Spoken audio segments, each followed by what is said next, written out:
Hello guys, andito tayo ngayon sa hindi ko alam.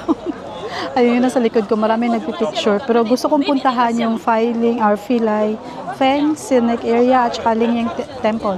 Hinahanap ko pa yung kung saan makabili ng ticket. Kanina pa ako nagkakandaligaw-ligaw. Wala akong makita dito na yung makakausap na English.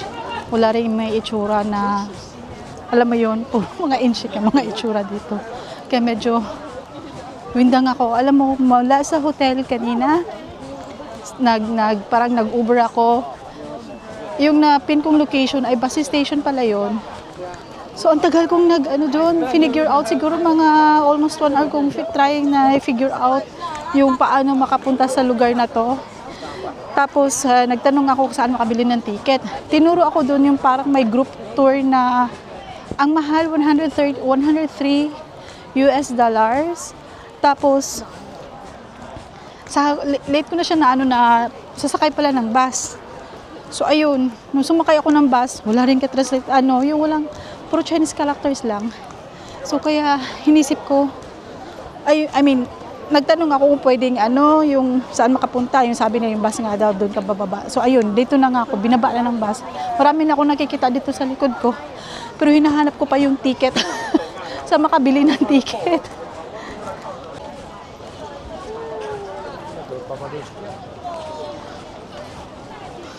Ano to? Ayan yung mga ganyan.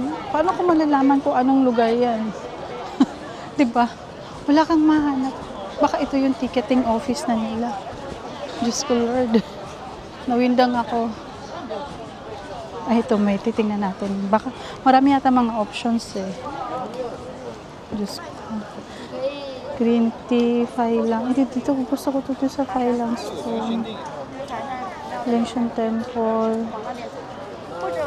468 meters. Gusto ko dun sa may, scenic. Ewan. Saan makabili? Doon daw ako bibili ng ticket. Sus, ang hirap. Wala talagang ka-translation. Nakakawinda. Alam mo, naubos na oras ko. Mag-aalas 3 na ng hapon. My God. Ito may translation. Pero anyway, tara. Ayan yung tsaka makakabili. Ito yung niya. This ticket station. Marami kasi mga nakapaskil, kaya hindi ko maintindihan. Alin ang uunahin? Pero sabi nila, which is na-research ko rin naman, kailangan makapasok ko muna sa scenic area ng Failang, ang pangalan ng Filay, tapos saka ka makarating dun sa may temple. Ngayon, kung makakuha ko ng ticket, ang kasunod ko naman tanong, saan ang entrada papunta dun sa may Filay na yun. Medyo ang hirap, marami siyang sign pero hindi mo maintindihan. Medyo nahirapan ako i-navigate. Tapos naghahanap ako ng English tour. Wala akong makita. Wala, kasi alanganin na yung ko ng online. Wala nang available sa araw na to. Ayan na guys, nakabili na ako ng ticket. Ngayon, next na i-figure out naman natin yung entrance. May mga equivalent na, yung arrow design, may equivalent naman na English. Buti naman. Ano ba itong nandito? Ito na. Ticket inspection. Ayan, makikita. Ticket inspection of peak flying. Bakit peak flying? Lingyang Scenic Area. Dito tayo. Dito. Ayan. Dito tayo pupunta. Diyan. Hindi ko alam kung dito na ba yun. Ticket inspection ng Bala na si Batman. Hindi ko alam. Ano ba to? Ano ba itong pila na to? Tingnan natin kung gagana to.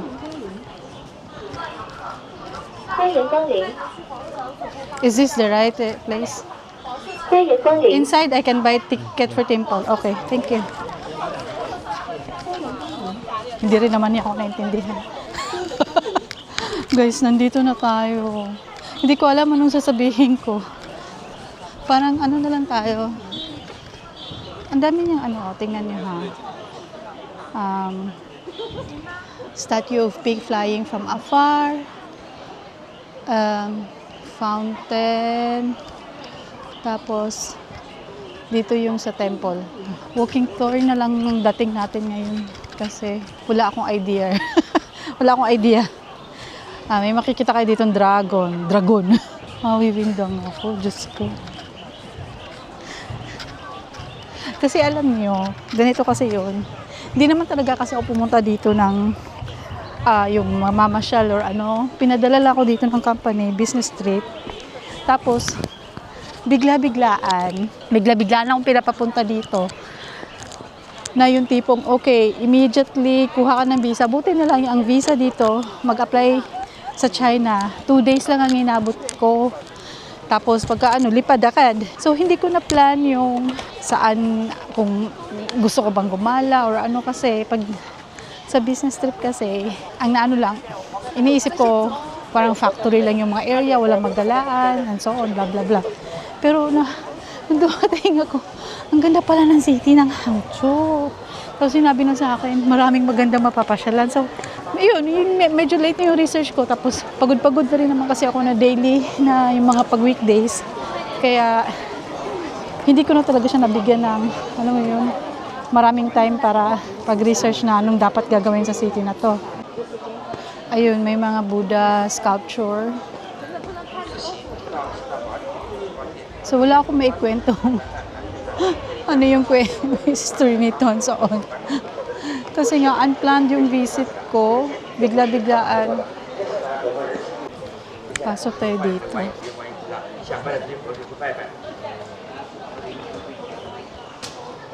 Hindi ko alam anong meron dito. Sumunod lang ako sa ng mga tao. Parang cave. Cave nga naman talaga, di ba? Maliit.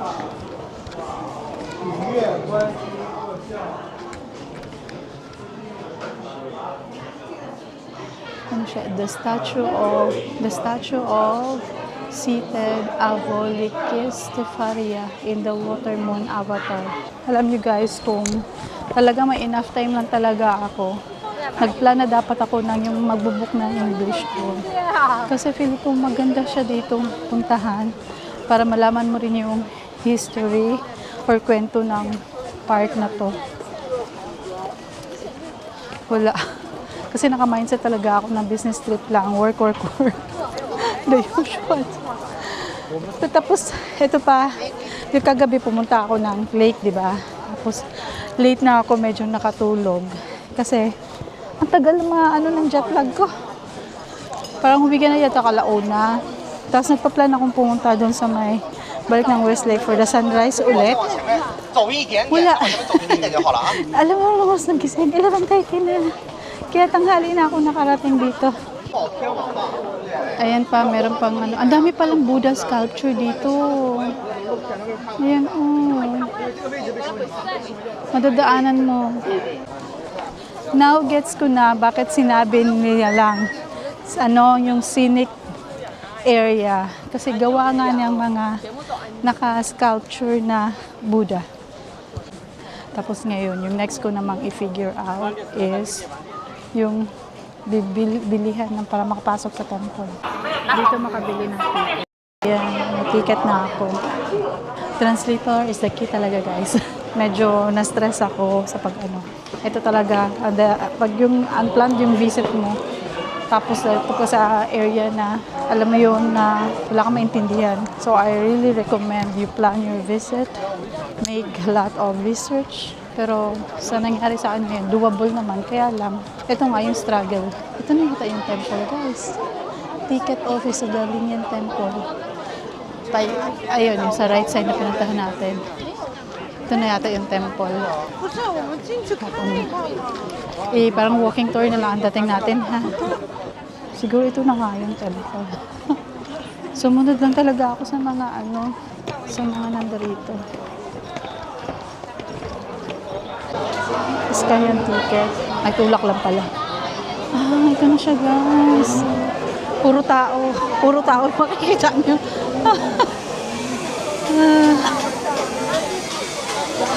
May nagbibenta ng tubig dito sa gilid eh. Napakadaming tao. Hindi ko alam anong uunahin ko. Basta weekend naman kasi kaya tsaka holiday, siguro yung mga walang pasok sa office o trabaho ng Sabado, nandito sila. Napakadaming tao. Meron doon no, parang tawag nito pang dadasal yata. Videohan lang natin saglit no, para makita niyo. Ayan ba.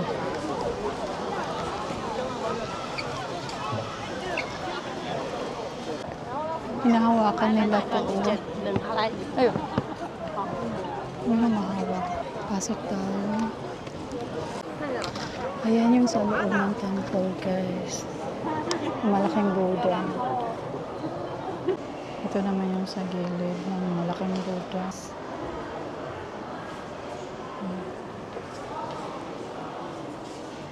Dito lumuluwag-luwag na yung pwesto ko dito. Ayan yung likod ko. Ayan yung likod ko yung Buddha nila. Nagpe-pray sila. Ito naman yung view sa gilid.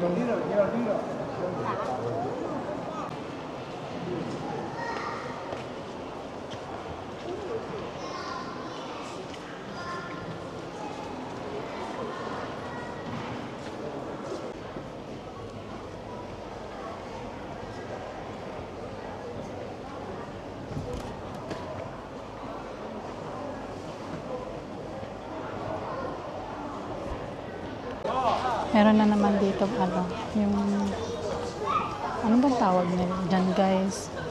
Yung nagtutusok sila ng incense. Tapos napupray. So, nandyan tayo sa loob kanina. Ito naman, panibagong temple. Andun tayo sa baba kanina. Aakyat tayo sa kasunod. Ayan, at least dito medyo maluwag-luwag na. Wala guys, yung papasukan natin ay ang tabernacle of the temple. Tinipl translate ko. Ito siya. Yan. Tara.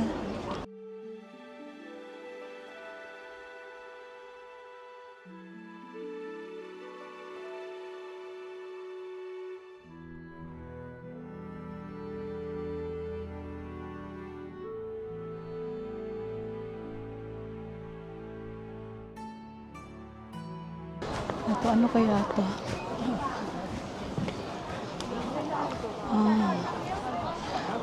Wala ka kasing maintindihan. Ang mga kabulaklakan. Ano tayo?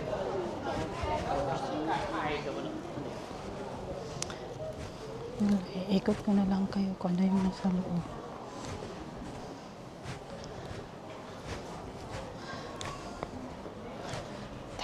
Wala akong maintindihan.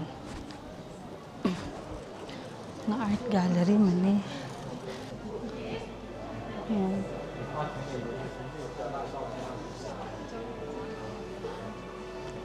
Ano pa? Ito lang yata. Wala. Yan lang makikita dito.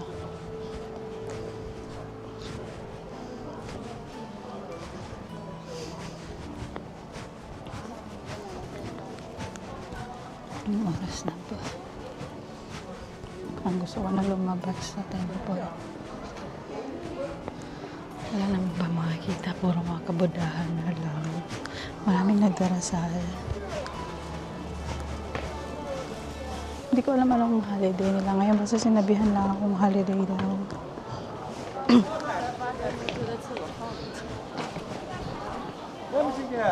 Dito tayo sa kabilang side naman bumaba. Kasi sa kabilang side tayo umakyat kanina eh.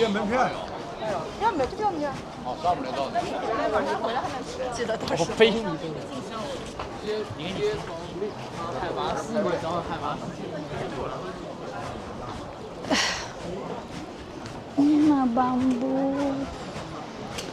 Parang meron pa dun sa taas, oh. Akyat tayo doon.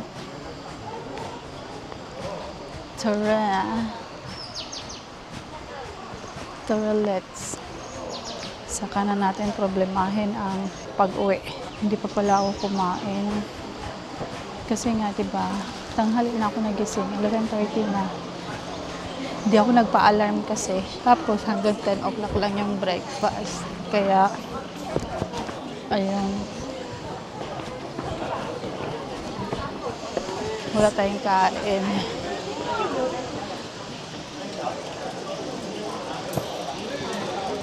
Ay, magbabato ka ng coins tapos pag na-shoot, dami pera sa baba. Tingnan mo. Ayan, oh. Kita niyo dami pera sa baba. Tapos andun dun sa well. Ayan. Yung mga hindi nakashoot. Wala akong nakitang nagulog ng in peso. Guys, may another temple naman. Ito yung sinasabi. Yung text na nakalagay dyan. The world's best. Sheep of the temple of Yim Yim. Kaya natin akitin. Hindi ko alam kung bawal mag-picture-picture dito. Or mag-video-video. Pero marami naman ako nakikita nagpicturean eh. Lumabas tayo guys kasi yung sa loob ng temple yung under renovation or under yung parang repair siguro nakatakip yung buong katawan ng Buddha, tapos yung mukha lang pinapakita, pero may mga pumapunta doon na nagdarasal. Tapos may nakita ako dito, ano to, parang pagoda. Eto, wait lang. Ayan, oh. Ay, may nakasulat. Ito ay ang sinasabi niya, Twin Sutra Pagoda sa Lingyan Temple. Yan. Ito siya. Yan.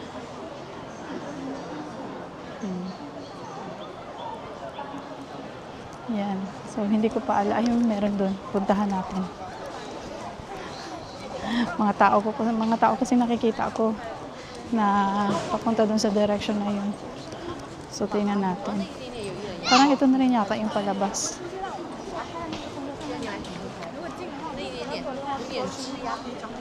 Yun yung may ano rin dito. Sa loob.